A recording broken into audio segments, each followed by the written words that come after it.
আমাদের প্রতিপক্ষ যতগুলি শক্তিশালী দল আছে সবাই আমাদেরকে নিশ্চিহ্ন করার জন্য একটা চেষ্টা চালিয়েছে। হিংসা, বিদ্বেষ, প্রতিহিংসা, এটার ইলেকশনের সময় আমরা আগে কোনো সময় এইভাবে খেয়াল করিনি। আমরা সব দলই প্রতিযোগিতা করেছি, আবার একসঙ্গে হ্যান্ডশেক করেছি, একসঙ্গে মিটিং করেছি, একসঙ্গে কোনো সামাজিক অনুষ্ঠানে গেছি। এটাই ছিল স্বাভাবিকত্ব।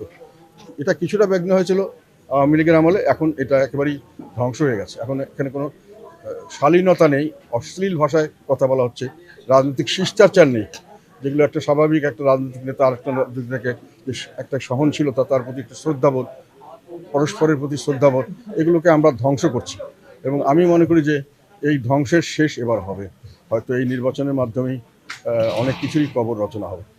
ওই 1990 সালে এরশাদ সাহেব যখন পদত্যাগ করে চলে গেছিলেন, তারপরে অনেক রথী মহারথী, আতিপাতি, অনেক ধরনের নেতা সম্মিলিতভাবে এবং এককভাবে এক এক করে মানে জাতীয় বাড়ি ধ্বংস হয়ে গেছে, জাতীয় বাড়িকে ধ্বংস করতে হবে, জাতীয় বাড়ির আর কোনো খবর নাই, শেষ, এরকম অনেকভাবে বলা হয়েছে অনেকবার। তবে 1990 সালের পরে 91-তে যে ইলেকশন হয়েছে, সেখানে কিন্তু এরশাদ সাহেব একেবারে জেলখানা থেকে 5টি আসনে জয়ী হয়েছিল। পরের বার 5 বছর পরে আবার যখন ইলেকশন হয়েছে, তখনও উনি 5টি আসনে রংপুর ছাড়াও অন্য জায়গা থেকে জয়ী হয়েছিল। এবং জাতীয় পার্টির লোকরা ক্ষমতা না গেলেও সবসময় ক্ষমতা নিয়ামক শক্তি হিসেবে কাজ করছে, এখনও করছে। কিন্তু এক এক সময় এক একজন, আমাদের বলতে গেলে প্রায় আমাদের প্রতিপক্ষ যতগুলি শক্তিশালী দল আছে সবাই আমাদেরকে নিশ্চিহ্ন করার জন্য একটা চেষ্টা চালিয়েছে। অনেকে ষড়যন্ত্র করেছে, অনেক দলের উপর নির্যাতন, আক্রমণ করেছে, অনেকভাবে মামলা করেছে, অনেকে আবার দলকে ভাগ করার চেষ্টা করেছে, অনেকভাবে নির্যাতন করার চেষ্টা করেছে, আমাদেরকে একবারে কি বলবো আনটাচেবল এরকম ধরনের করার চেষ্টা করেছে, আমাদের সঙ্গে মিশতে পারবে না। এটা নতুন নয়, এটা দীর্ঘদিন থেকে আমরা লক্ষ্য করছি। তো আমাদের সুখের বিষয় হলো রংপুরের মানুষ প্রথম বুক দিয়ে আগলে রেখেছে আমাদের দলকে, তাদের নিজস্ব একটা দল হিসাবে এটাকে গ্রহণ করেছে এবং ধারণ করেছে।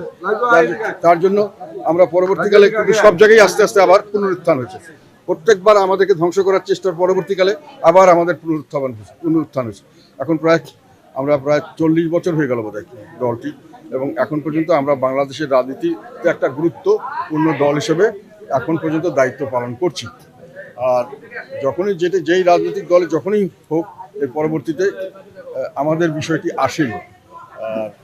বরং আমাদের সম্পর্কে যারা এরকম কথা বলেছেন একদিন বা বলছেন, অনেক জুলুম করেছেন যারা আমাদের সঙ্গে, সেখানে আমরা যেটা লক্ষ্য করেছি সেটা হলো আল্লাহ জুলুমবাজদের ছাড় দেন, তবে ছেড়ে দেন না। এটা আমরা দেখেছি, আমাদের বিরুদ্ধে যারা ষড়যন্ত্র করেছে অনেকেরই পরিণতি খুব করুণ হয়েছে।